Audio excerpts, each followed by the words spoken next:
బేసిక్గా వర్షం వచ్చినప్పుడు మనందరం చాలా సంతోషపడతాం. ఎందుకంటే వర్షపు చినుకుల శబ్దానికి కావచ్చు, ఆ రిథమిక్ సౌండ్కి కావచ్చు, తర్వాత మట్టి సువాసనకు కావచ్చు, చాలా సంతోషపడతాం అన్నమాట.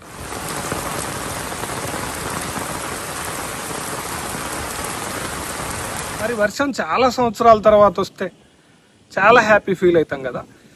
అసలు ఒకవేళ వర్షం రాని ప్రాంతాలని ఒక్కసారి ఇమాజిన్ చేసుకోండి. వర్షం వస్తే వాళ్ళు చాలా హ్యాపీగా ఫీల్ అవుతారు కదా. నేను దేని గురించి మాట్లాడుతూ ఉన్నా అంటే, ఢిల్లీలో రీసెంట్గా క్లౌడ్ సీడింగ్ టెక్నాలజీ ద్వారాగా కృత్రిమంగా వర్షం తెప్పించే కార్యక్రమం జరిగిందనమాట. అది నిన్ననే అక్టోబర్ 28వ తారీఖున ఢిల్లీ ప్రభుత్వం ఆ కార్యక్రమాన్ని చేపట్టిందనమాట.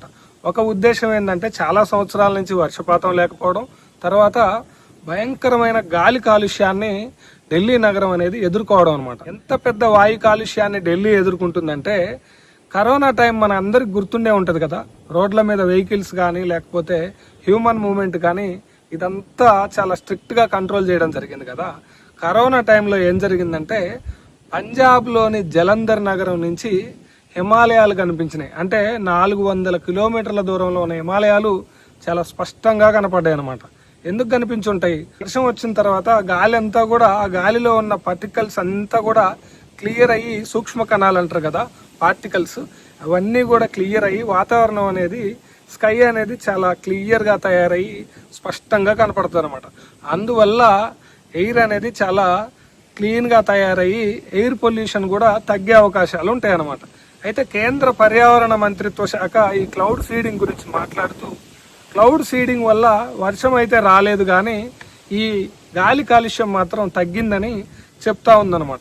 ఏది ఏమైనా సరే కరోల్ బాగు తర్వాత బురారి అనే ప్రాంతాల్లో ఈ ఎక్స్పెరిమెంట్ చేయడం జరిగిందనమాట. కొన్ని రసాయనాలు, కాల్షియం, పొటాషియం క్లోరైడ్ లాంటి ఈ రసాయనాలు వాడి డ్రోన్ టెక్నాలజీ, రాకెట్ టెక్నాలజీ ద్వారాగా వాతావరణంలో ఈ రసాయనాలు వదిలి కృత్రిమంగా వర్షాన్ని తెప్పించే ప్రయోగం అనేది జరుగుతుంది అనమాట. అయితే దీని మీద కోట్ల రూపాయలు వేస్ట్ చేసిర్రు అనవసరంగా, వర్షం మాత్రం పడలేదని ఆమ్ ఆద్మీ పార్టీ రాజకీయంగా విమర్శలు చేస్తూ ఉందన్నమాట. సరే, ఈ క్లౌడ్ సీడింగ్ టెక్నాలజీ అనేది ఇదే ఫస్ట్ టైమా లేకపోతే ఇంతకు ముందు ఎప్పుడన్నా జరిగిందా అనేది మనం ఒకసారి చూసుకుంటే, తెలుగు రాష్ట్రాల్లోనే ఉమ్మడి ఆంధ్రప్రదేశ్లో 2009లో JNTUH తర్వాత బెంగళూరులో ఉన్న ఒక సంస్థ ద్వారాగా, 2 సంస్థలు కలిసి ఆంధ్రప్రదేశ్ ప్రభుత్వంతో క్లౌడ్ సీడింగ్ ద్వారాగా ఉమ్మడి ఆంధ్రప్రదేశ్ రాష్ట్రంలో 12 జిల్లాల్లో, ఈ మెదక్, కరీంనగర్, రంగారెడ్డి, తర్వాత నల్గొండ, రాయలసీమలో 4 జిల్లాలు,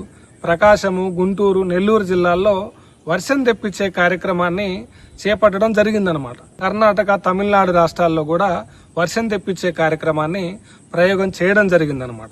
అంతర్జాతీయ స్థాయిలో చూస్తే యునైటెడ్ అరబ్ ఎమిరేట్స్ అనే ఒక కంట్రీ ఉంది కదా, అది చాలా పెద్ద ఎడారి దేశం కాబట్టి అక్కడ వర్షపాతం అనేది అవసరం కాబట్టి యునైటెడ్ అరబ్ ఎమిరేట్స్ లో కూడా ఈ ప్రయోగం చేయడం జరిగిందనమాట. చైనాలో కూడా 2008 బీజింగ్ ఒలింపిక్స్ కంటే ముందు ఈ క్లౌడ్ సీడింగ్ ద్వారాగా వర్షాన్ని తెప్పించే కార్యక్రమాన్ని చేయడం జరిగిందనమాట. అంతర్జాతీయ స్థాయిలో కావచ్చు, జాతీయ స్థాయిలో కావచ్చు, క్లౌడ్ సీడింగ్ టెక్నాలజీ ద్వారాగా వర్షాన్ని తెప్పించే ప్రయోగాలు చేసినా సరే ఈ విమర్శలు కూడా చాలా వరకు ఉన్నాయి. అవేందో మనం చూసుకుంటే, మెయిన్ గా ఏంటంటే, క్లౌడ్ సీడింగ్ టెక్నాలజీ ద్వారాగా ఇప్పుడు వర్షం తెప్పించాలని అనుకుంటే గాలిలో ఆ టైంకి మాయిశ్చర్ ఉండకపోవచ్చు. అంటే మాయిశ్చర్ అందుబాటులో లేకపోతే వర్షం అనేది వచ్చే అవకాశాలు చాలా తక్కువగా ఉంటాయి అన్నమాట. ఇది ఫస్ట్ పాయింట్. ఇది క్లౌడ్ సీడింగ్ టెక్నాలజీ అనేది చాలా ఎక్స్పెన్సివ్ అఫైర్ అనమాట.